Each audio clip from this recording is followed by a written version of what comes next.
Audi has a successful history in bringing us desirable drop tops with cars like the A4 Cabriolet and the TT Roadster. Now there's another to add to that list, the A3 Cabriolet. There's a lot to like about Audi's product philosophy.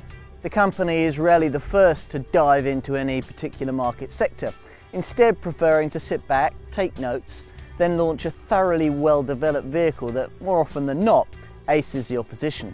Audi tends to ignore engineering gimmicks, instead concentrating on solid, no-nonsense technology that just works. Take convertible roofs.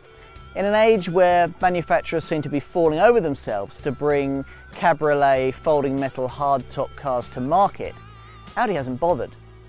Instead, like the A4 Cabriolet and the TT Roadster, this A3 has a fabric roof, and it's Audi's first foray into the compact cabriolet market.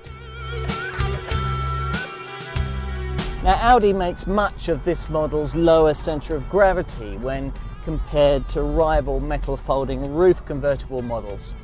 Fitting lots of electric motors, rigid body panels and strengthening high up in the body, as many folding metal roof convertible models do, has all kinds of repercussions for weight distribution.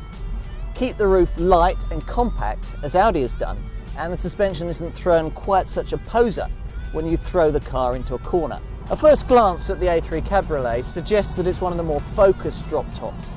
The brakes feature big ventilated front discs, there's a specially developed stability control system for this car, and slick 6-speed manual gearboxes are standard throughout the range. As an option, buyers of 2-litre models can go, as I have, for the revolutionary twin-clutch S-tronic gearbox. It's a kind of semi-automatic system with paddles behind the steering wheel and a mode that replicates a traditional automatic for normal day-to-day use. On the move, hopefully, as you can see in here, windrower and buffeting are kept well in check, even if you choose not to erect one of those clever deflectors that Audi provide to go over the rear seats, which stops your hair getting ruffled and allows conversation with the top down even at pretty high speeds. Straightforward conversions of compact hatchbacks rarely make elegant drop tops, though the A3 Cabriolet tries hard, looking smart with the roof down. Roof up, however, the car has a compact profile which can't escape its fundamental short and squat footprint, even if it is 24mm longer than the A3 3-door hatchback on which this variant is based. Still, Audi's done a good job in packaging this car. The compact dimensions of this roof meaning that 4 adults can be seated inside. The hood itself can be specified in semi or fully automatic guises. Now, I've gone for the fully automatic one here, and it features additional acoustic insulation and can be raised or lowered in just 9 seconds at speeds of up to 20 miles an hour.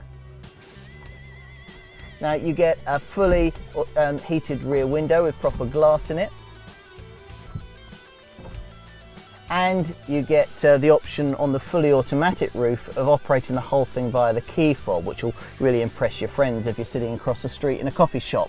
Other highlights include the optional R8 supercar style LED daytime running lights which fit into the headlamp pod. The windscreen is set at the same angle as the normal hatchback model, which is a welcome relief from the steeply canted windscreens that you tend to get on hardtop convertible models, where the designers have really just tried to shorten the roof length. Now, the problem that you get there is nasty reflections from the top of the dashboard and also annoying and perhaps dangerous blind spots.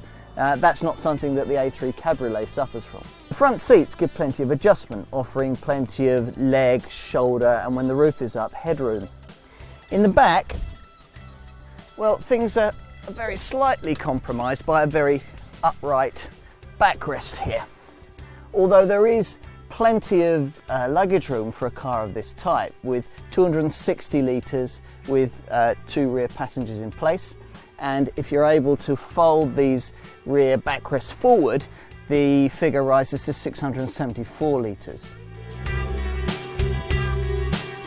You'll probably pay between £20,000 and £30,000 for your A3 Cabriolet, a similar budget to the kind of money you'll need for this car's two closest rivals, Volkswagen's EOS and BMW's 1 Series convertible. In fact, it's not that far above a mainstream coupe convertible model like, say, Ford's Focus or Vauxhall's Astra Twin Top. Bear in mind though, if you opt for one of the pricier A3 Cabriolet variants, you'll be spending the kind of money that could have netted you a larger convertible like, say, Saab's 9.3. So to engines. All are direct injection power plants with turbochargers to plump up both power and torque. At the foot of the range, you've got a diesel 1.9 litre TDI with 104 brake horsepower, sitting just below a 2 litre TDI with 138 brake horsepower. You've got a couple of petrol engines too, both TFSI units, 1.8 litre with 158 brake horsepower, and the engine that I've been driving here, the 2 litre TFSI with 197 brake horsepower, which seems to be the engine that's always inked in first when the International Engine of the Year awards are being talked about. Equipment, well, the standard model comes with the semi-automatic roof and you get electric windows all round. Go up for the sport model, as many will, and you get the fully automatic acoustic roof, 17-inch aluminium wheels and front fog lamps, sport seats and sport suspension. Place an order for the top-of-the-line S-Line variant and you also get a sports pack and a body styling pack included. As with any in-demand Audi model, expect residuals to be rock solid. The engines used are all very modern power plants with reputations for providing an excellent balance between performance, economy and emissions. Even the top-of-the-line 2 litre TFSI manages to suck fuel at the rate of just 37.4 miles to the gallon, and that's a pretty good return for a car that can make 60 in 7 seconds flat from rest and rush on to a top speed of 144 miles an hour. Of course, if you really want to slash your fuel bills, you want to opt for one of the two diesel models. Even the most powerful of the two manages a combined fuel economy figure of 53.6 miles to the gallon, yet manages rest to 60 in just 9.6 seconds. Both diesels conform already to future Euro 5 standards.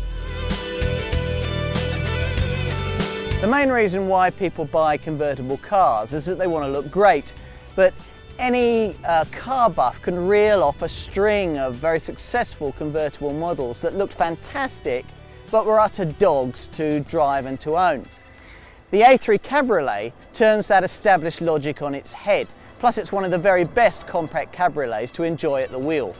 If you need more than 2 seats and can't decide between a mainstream family hatchback based convertible and a larger, more prestigiously badged one, then this car can't be ignored. You could find it to be just about right.